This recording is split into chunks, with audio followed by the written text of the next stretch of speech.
যে বাংলাদেশের একজন সরকার প্রধান ইংল্যান্ডে যাচ্ছেন, সরকারি তরফ থেকে তাকে বিমানবন্দরে স্বাগত জানানো হচ্ছে না, প্লাস আমাদের পর মানে যে প্রেস উইং, সেই প্রেস উইং জানাচ্ছেন যে না, ওই ব্রিটিশ প্রধানমন্ত্রীর সাথে সাক্ষাৎ হওয়ার কথা ছিল কিন্তু তিনি আছেন কানাডায়। পরে আবার বলা হচ্ছে যে না, এটা একটু ভুল হয়েছে। স্যার, পুরো ব্যাপারটা ঠিক পেশাদার মনে হচ্ছে না। এটা কেন এরকম হচ্ছে?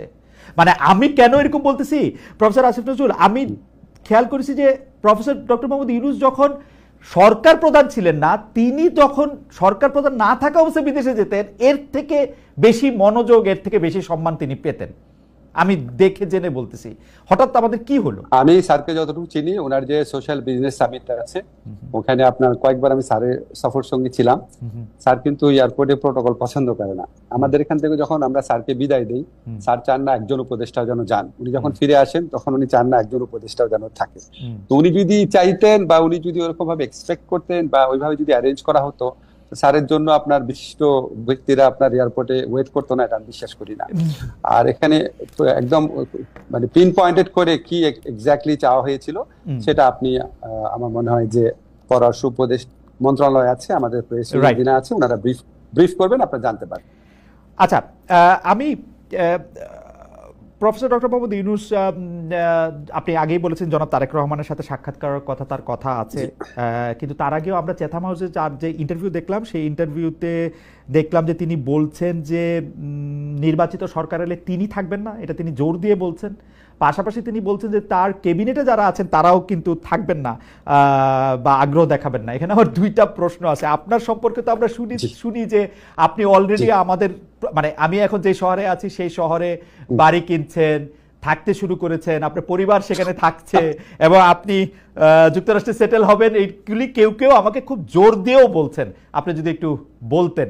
আচ্ছা, এটা তো হঠাৎ আকস্মিকভাবে প্রসঙ্গটা এলো, তাও বলছি আপনাকে যে যারা বা যে এই গুজবটা রটিয়েছে যে যুক্তরাষ্ট্রে আমরা বাড়ি কিনেছি, আমার পরিবার চলে গেছে, এবং যারা এগুলি বিশ্বাস করেছেন তাদের কাছে আমি একটা বিনীতভাবে প্রশ্ন করি যে আপনারা যার কথা শুনে বিশ্বাস করেছেন তার কাছে আপনারা কেন জানতে চান না যদি বাড়িটা কোথায় কিনেছে, অ্যাড্রেসটা কোথায়, ওই বাসাটার ছবিটা কোথায়?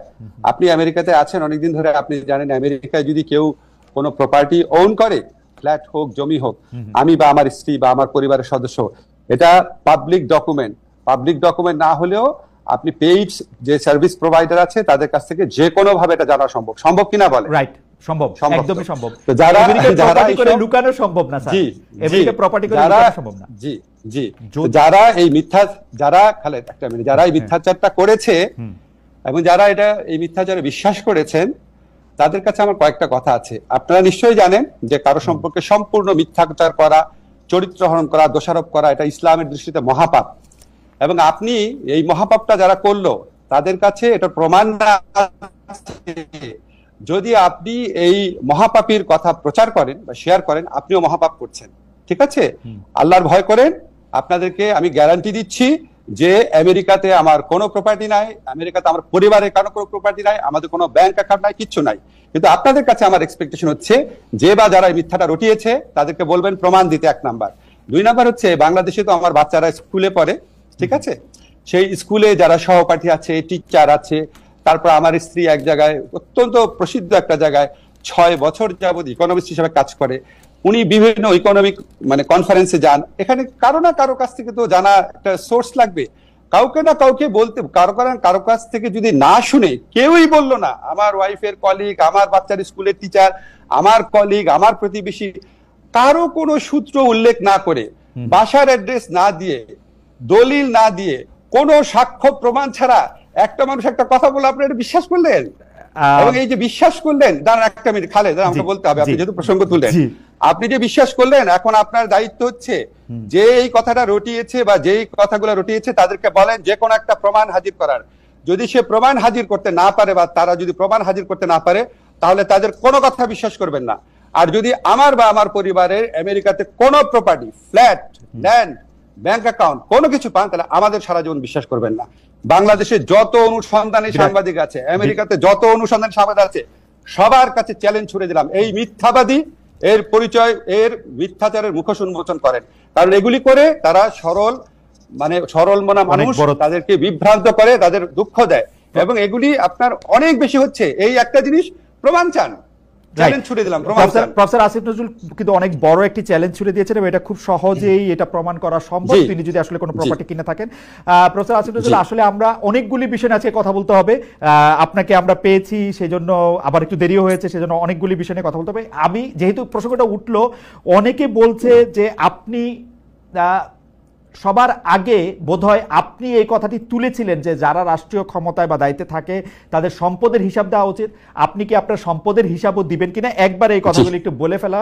আরেকটি কথা হচ্ছে যে অনেকে বলছেন যে আপনারা এই সরকারের উপদেষ্টারা নাকি খুব ট্রাভেল হ্যাপি, আপনারা অনেক সফর সঙ্গী নিয়ে বিদেশে যান, বিশেষ করে ডক্টর মোহাম্মদ ইউনূসকে বলা হচ্ছে যে 11 বার তিনি বিদেশে গিয়েছেন। আপনার ক্ষেত্রেও এরকম বলা হয় যে আপনি যেহেতু ডক্টর মোহাম্মদ ইউনূসের খুব ঘনিষ্ঠ, সেহেতু আপনি এইটার জবাব দিবেন কিনা যে আপনি যে যখন বিদেশে যান তখন বিরাট একটা প্রতিনিধি দল নিয়ে সঙ্গে নিয়ে যান কিনা এবং সম্পদের হিসাবটা আপনি দিবেন কিনা, খুব সংক্ষেপে দুটো বিষয় একটু বলে দিতেন। হ্যাঁ জি, না আমি আরো বলবো আপনাকে। আমাদের সবার সম্পত্তির হিসাব ক্যাবিনেট ডিভিশনে দেওয়া আছে। আমি মনে করি তাদের এটা অবিলম্বে প্রকাশ করা উচিত। আমরা প্রকাশ করার জন্যই দিয়েছি প্রত্যেক উপদেষ্টা। সেকেন্ড হচ্ছে বিদেশ সফরের ক্ষেত্রে আমার জবাব আমি দিব। আমি যখন জেনেভাতে আইএলওর কনফারেন্সে গিয়েছিলাম, যেখানে স্থানীয় আওয়ামী লীগেরা আমাকে অপদস্থ করার চেষ্টা করেছিল, সেখানে আমি একজন সফর সঙ্গী নেই নাই। আমার সাথে অন্য একজন উপদেষ্টা ছিলেন, উনি নিয়েছিলেন। আমি আমার পিএস, আমার মন্ত্রণালয়ের একটা মানুষকেও নেই নাই। ঠিক আছে, আমি যখন বিদেশে যাই তখন আমার মন্ত্রণালয়ের সর্বোচ্চ 2 জন লোক গিয়েছিল আমার সাথে, এক্সট্রা 2 জন লোক একটা সফরে। সেটা হচ্ছে ওখান থেকে আমন্ত্রণ করা হয়েছিল দেখে। আমি যে সফরগুলোতে গিয়েছিলাম, একটা হচ্ছে আইএলওতে জবাবদিহি করার জন্য বাংলাদেশের জন্য, আর একটা হচ্ছে আবার গিয়েছিলাম হিউম্যান রাইটস কাউন্সিলে বাংলাদেশের পক্ষ থেকে জবাব দেওয়ার জন্য। এটা আমার ম্যান্ডেটরি। আমি সৌদি আরবে গিয়েছিলাম বাংলাদেশের শ্রম বাজার নিয়ে আলোচনা করার জন্য, আরেকটা গিয়েছিলাম তাদের কনফারেন্সে তাদের অতিথি হয়ে, যেখানে 2 জন সৌদি মন্ত্রী সহ আমাকে স্টেজে তারা অনেক সম্মান করিয়ে করেছে। এবং এটা যেটার কারণে বলে রাখি আপনাকে প্রসঙ্গত, সৌদি আরবে 2 বার যাওয়ার কারণে বাংলাদেশের সাথে সৌদি আরবের প্রথম শ্রম বা কর্মসংস্থানের এগ্রিমেন্ট হতে যাচ্ছে, যেটা ইন্ডিয়া পাকিস্তানের সাথেও নাই।